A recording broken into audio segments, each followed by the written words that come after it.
Sindh food authority Hyderabad team ने deputy director operations doctor Imran Khwaja की जेर निगरानी टीम जेनिफर अंदलीब समेत दीगर ने बदीन और मातली में दुकानों, होटलों, जनरल स्टोर्स, बेकरियों समेत पिज्जा पॉइंट्स पर छापे मारे। सफाई सुथराई और फूड लाइसेंस न होने समेत मुजरे सेहत खाना और दूध रखने पर मालिकान पर 1,40,000 रुपया जुर्माना आयद किया और एक फिल्टर प्लांट को सील भी कर दिया।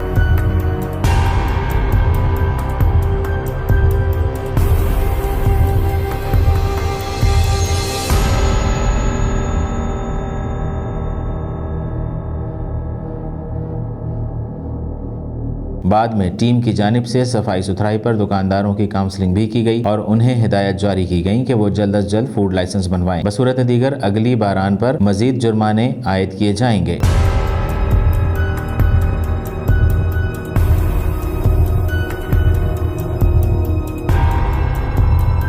दूसरी जानिब टीम की जानिब से एक बेकरी के मालिक समेत उनके अमले को कवानीन की पाबंदी करने और टेम्परेचर मेंटेन करने पर उनकी हौसला अफजाई भी की गई और उन्हें सर्टिफिकेट भी दिया गया। इस मौके पर टीम के मेंबर्स का कहना था कि सिंध फूड अथॉरिटी हैदराबाद की जानिब से चेकिंग और छापों का सिलसिला जारी रहेगा। Ishaq Sheikh, DNN news, Badin.